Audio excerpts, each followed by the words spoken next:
بسم الله الرحمن الرحيم الحمد لله والصلاة والسلام على أشرف الأنبياء والمرسلين نبينا محمد وعلى آله وأصحابه أجمعين أما بعد السلام عليكم ورحمة الله وبركاته. درس أول سوره فاتحه و سوره های خرد. آموختن سوره فاتحه و آن سوره های کوتاهی که امکان دارد از سوره زلزله تا سوره ناس از روی تلقین و درست کردن قرائت و از روی حفظ کناندن و شرح و بیان آن چیزی که فهماندن آن واجب می باشد. شایسته است که حفظ کرده شود همچنان که حال سلف بود. هر روز 10 آیت با خواندن شرح آن از تفسیر مختصر مانند تفسیر ابن سعدی رحمه الله و از الله برای بر آن عمل کردن یاری طلب نمودن. طالب علم از کدام تفسیر شروع میکند؟ طالب علم را نصیحت کرده می شود که از تیسیر کریم رحمان فی تفسیر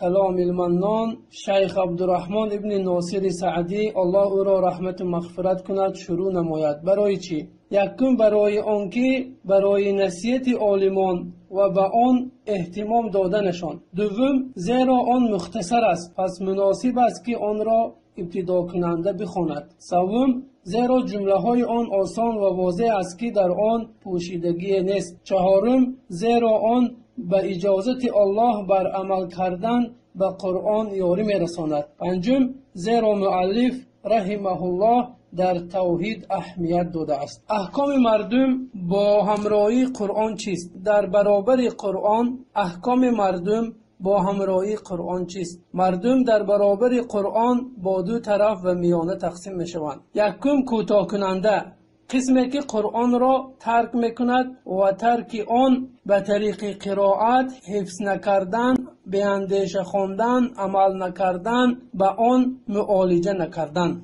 دوم زیاده روی، قسمی که قرآن را میخواند و حفظ میکند به اندیشیدن و به عمل کردن. سوم میانه روی، قسمی که بر قرائت و حفظ آن مداومت و اندیشه میکند و از الله برای آن عمل کردن یاری میپرسد و این حال سلف صالح و پیروان آنها میباشد. الله تعالی میفرماید و رسول گفت ای پروردگار البته قوم من این قرآن را ترک کردند. سوره فرقان آیت 3. و رسول الله صلی الله علیه و سلم فرمود هر آینه از نسل این قوم میبراید که قرآن را میخوانند از حلقشان نمیگذرد. مسلمانان را میکشند، از دین اسلام خارج میشوند، همان گونه که تیر از زده شده خارج می شود. هر آینه اگر من آنها را دریابم آنها را مانند کشتن قوم عاد می کشم.